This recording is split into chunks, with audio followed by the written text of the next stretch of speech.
Capitalism, socialism, communism. Which system gives your purpose room to thrive? There's a conversation happening in the United States of America right now that deserves more than slogans or harsh political commentary.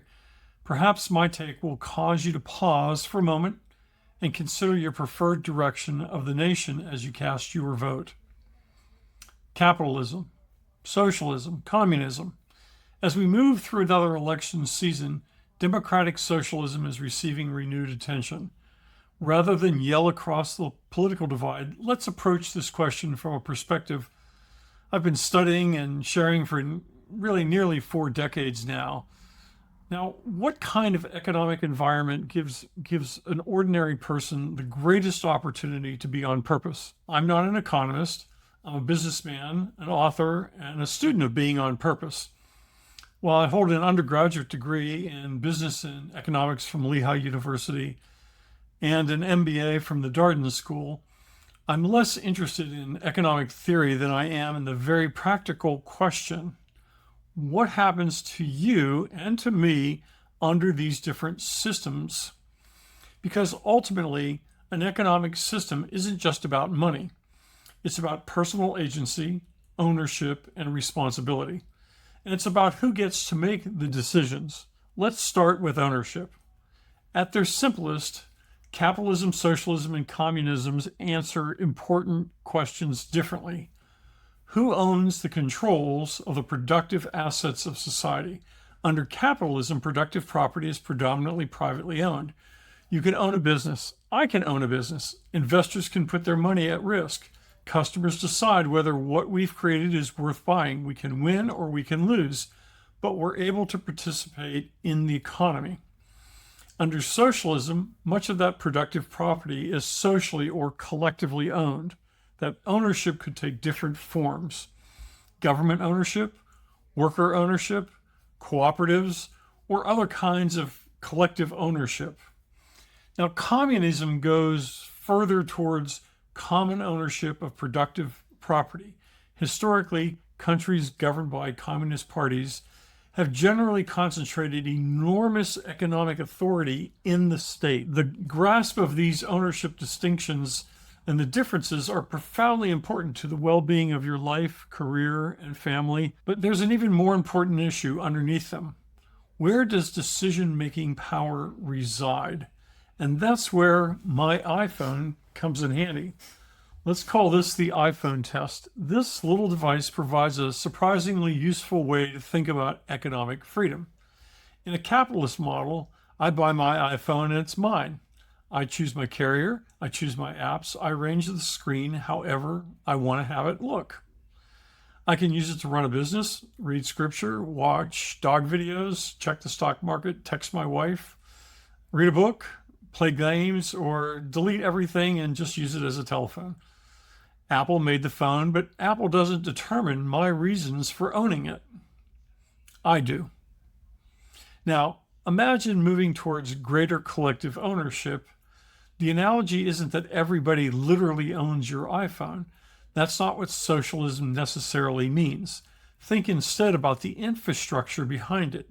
What if the network, the app, the marketplace, the manufacturer, or major technology platforms were collectively controlled?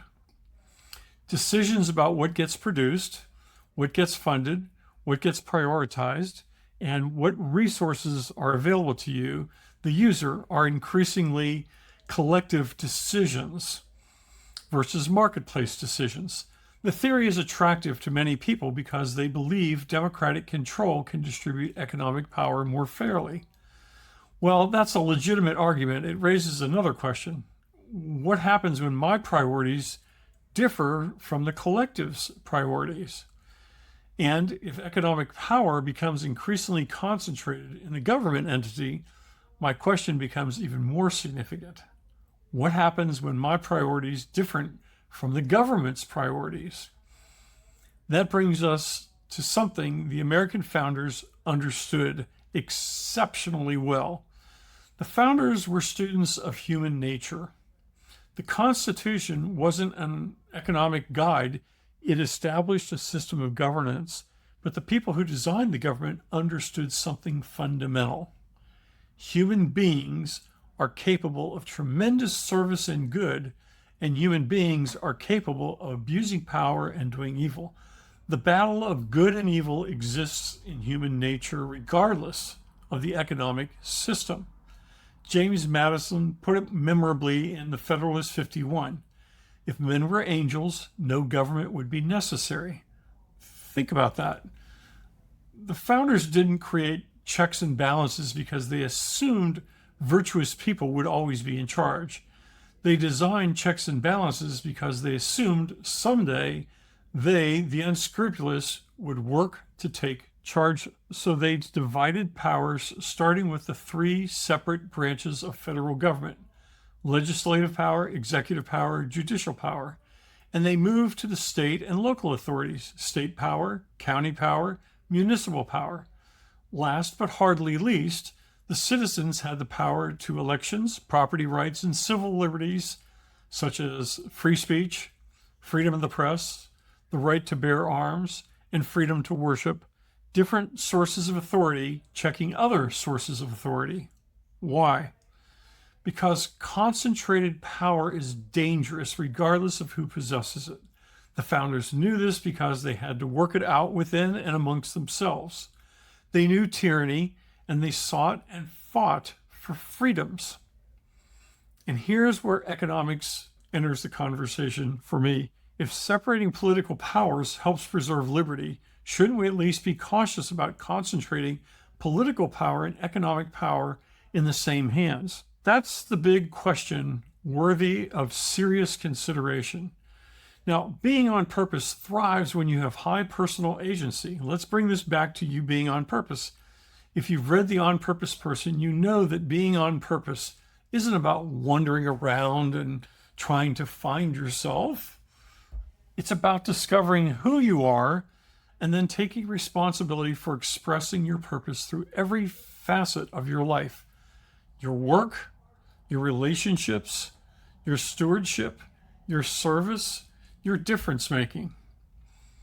But there is an ingredient that makes all of this possible: agency. You need enough freedom to make meaningful choices. You need to be able to say, I'm going to start this business. I'm going to pursue this career. I'm going to leave that job. I'm going to invest my savings here. I'm going to write this book. I'm going to invent something. I'm going to support this charity. I'm going to hire these people. I'm going to risk failing. And yes, I'm going to live with the consequences of my decisions.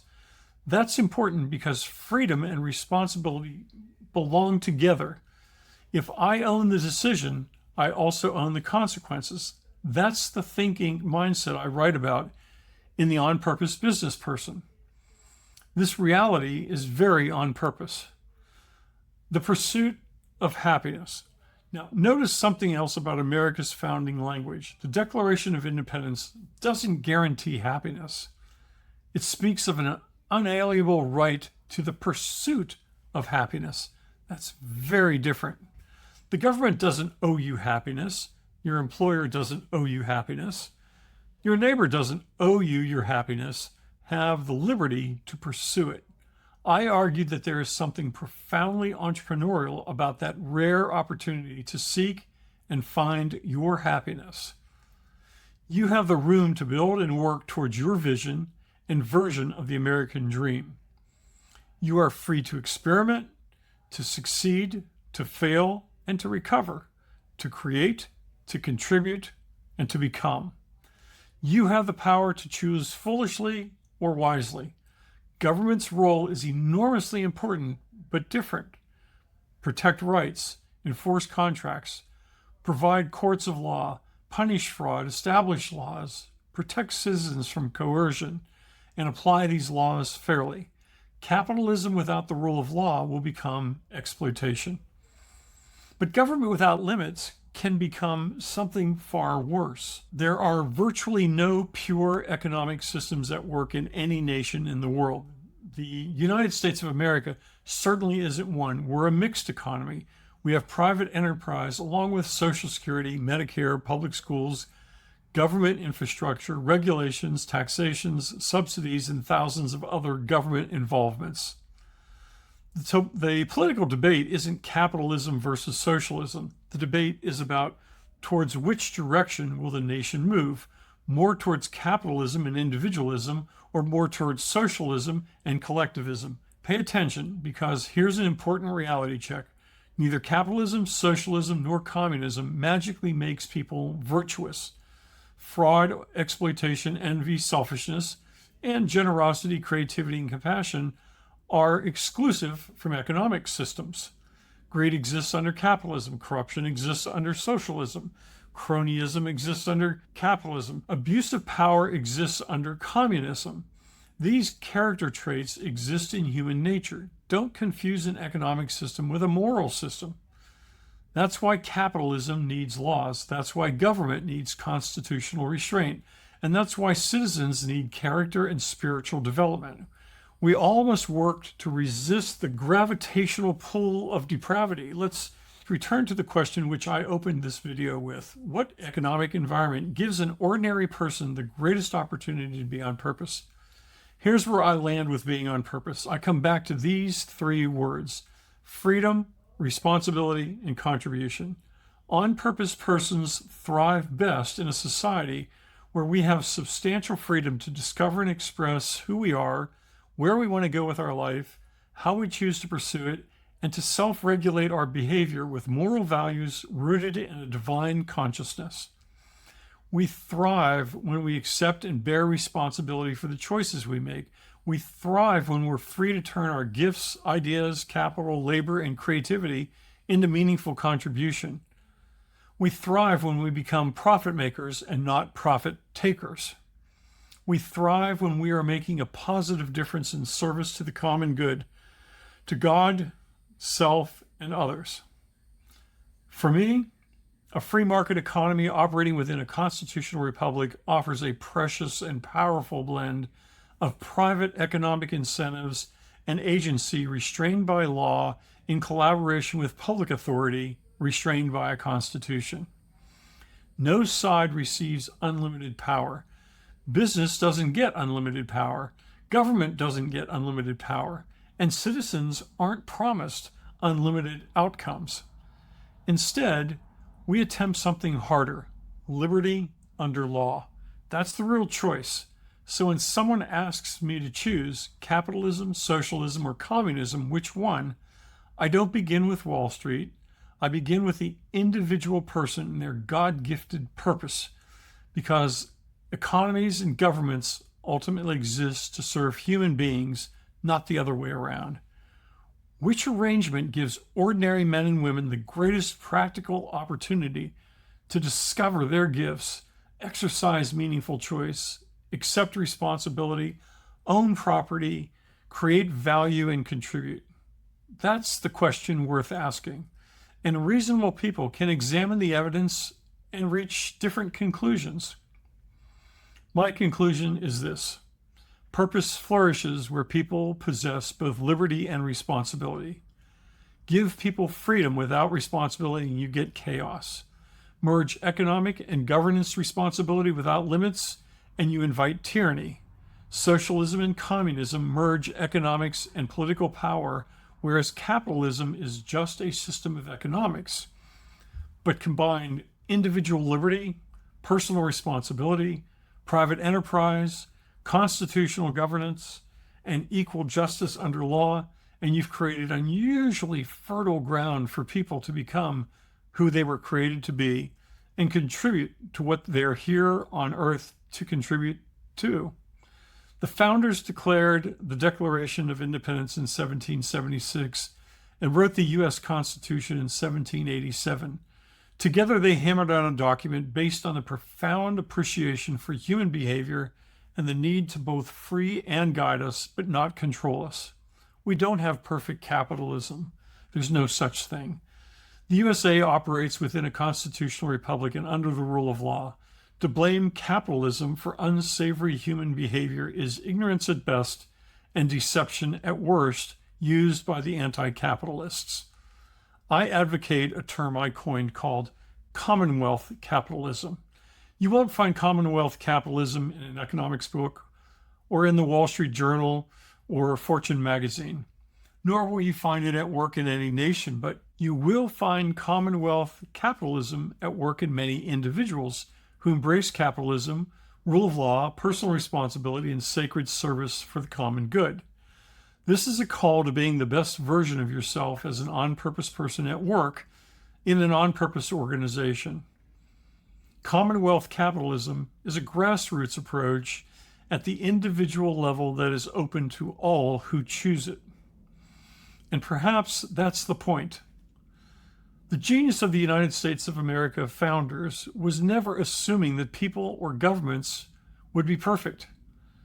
It was creating a system and culture in which imperfect, off-purpose people could remain free enough to pursue their better on-purpose nature while being protected from those who choose to live into their fallen nature. When I cast my vote for candidates, I vote for us to live in a socio-economic, spiritual society where we can live out our calling and do our life's work with pride and passion. To me, that's a remarkably rare and on-purpose opportunity, not to squander, but to honor. I'm Kevin McCarthy, and I'm inviting you to be on purpose.